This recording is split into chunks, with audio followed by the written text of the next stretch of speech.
Taylor Swift's motorcade pulls into Empower Field Stadium on Sunday, January 5th, to support Travis Kelce prior to the Chiefs versus Denver Broncos game. In order to support Travis Kelce during the Chiefs versus Denver Broncos game, Taylor Swift's motorcade pulled up to Empower Field Stadium in Mile High, Denver. Before the Chiefs game against the Denver Broncos, Taylor Swift's motorcade, which included 2 white SUVs and was accompanied by police cars, moved around Empower Field. The pop star's visit at Empower Field has supporters anticipating an exciting match. According to reports, this is also the first time the Swift and Kelce families have gotten together since the year 2025.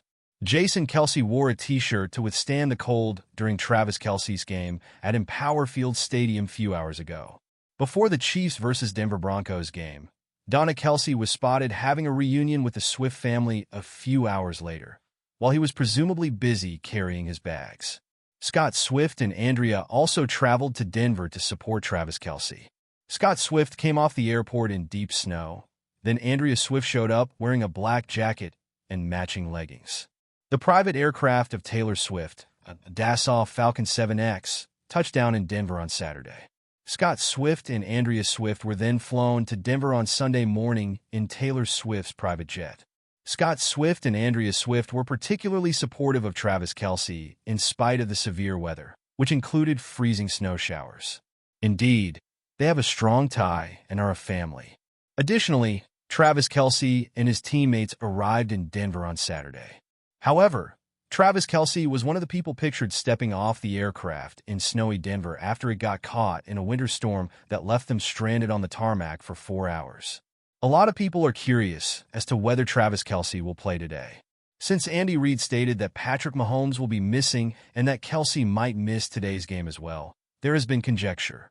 It makes little difference to the Chiefs whether they win or lose this game because they have already qualified for the playoffs. In today's game, they're certain that the club will have a chance to qualify for the playoffs, but the Chiefs are always looking to win. Although some fans may view this match as merely friendly, Travis Kelce will not believe that, since performing in front of Taylor Swift's family will motivate him to give his best effort.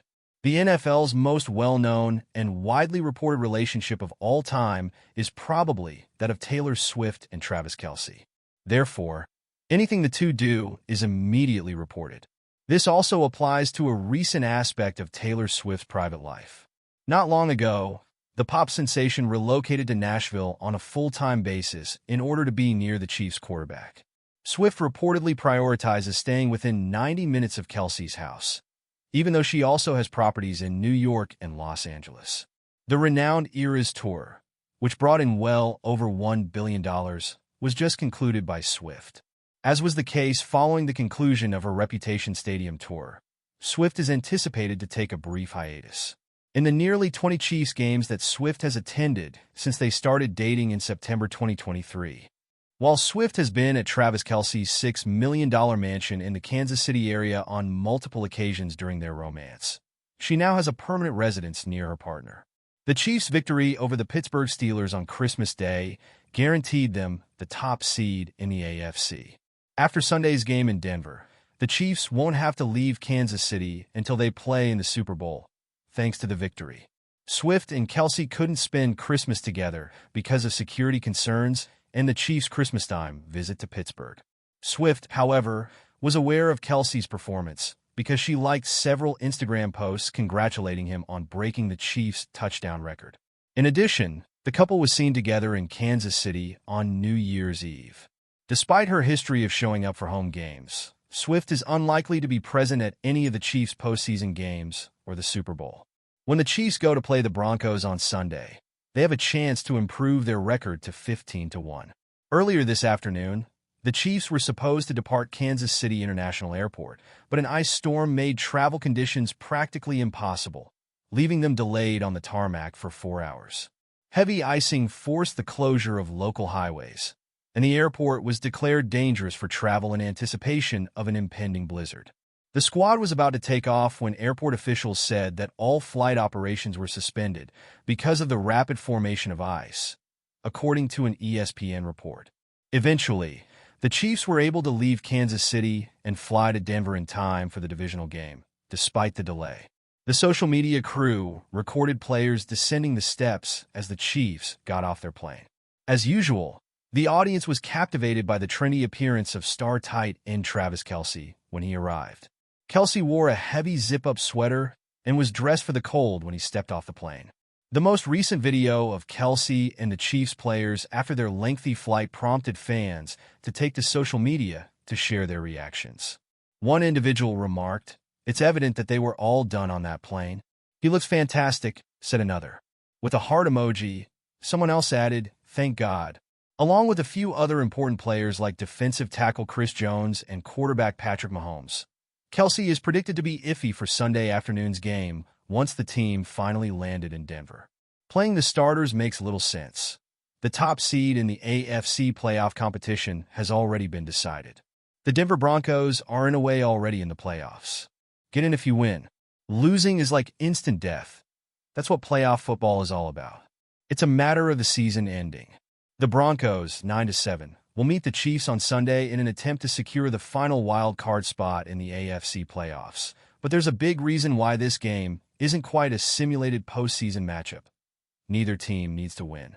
The Chiefs, 15-1, will not be using Patrick Mahomes, so the Broncos will have a much-needed rest. Mahomes and other important players will be rested by Chiefs coach Andy Reid because the team has secured the top seed. In a strange way, perhaps the Department of Karma owes Denver this favor. Leo Chenal stopped a Will Lutz field goal try as time ran out in Week 10 when Mahomes was playing, and the Broncos came very close to defeating the Chiefs on their own field. It's unfortunate that Sean Payton's business has to deal with this. The Broncos have the opportunity to secure a postseason berth for the third consecutive week, and they can attempt to salvage their reputation by finishing strongly for the third consecutive week. That hasn't been Denver's strong suit lately, but it may now serve as the ideal metaphor for a season that has had some positive moments, such as rookie quarterback Bo Nix and a defense that leads the NFL in sacks, 56, but has been weakened by poor finishing.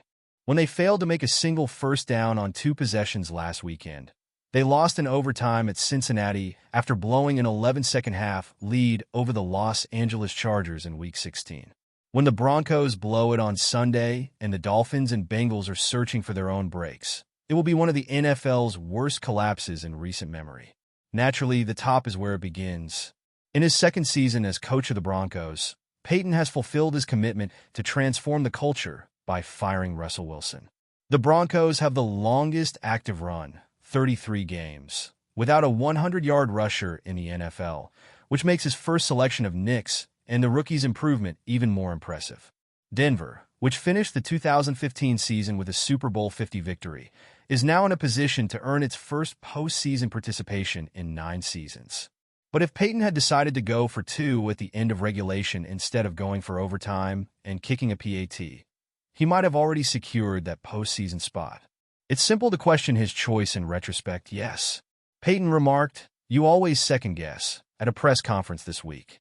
I understand. In a sense, I trusted my instincts at that time. Consider the events that led to the decision. Mims caught a prayer that Nix tossed between 2 Bengals defenders on 4th down after he evaded a sack. Denver was the winner of the too close to call instant replay ruling. It was the perfect moment for Payton to try his luck and show off his brilliance. He tried, but his instinct told him no. Come on, figure. The prudish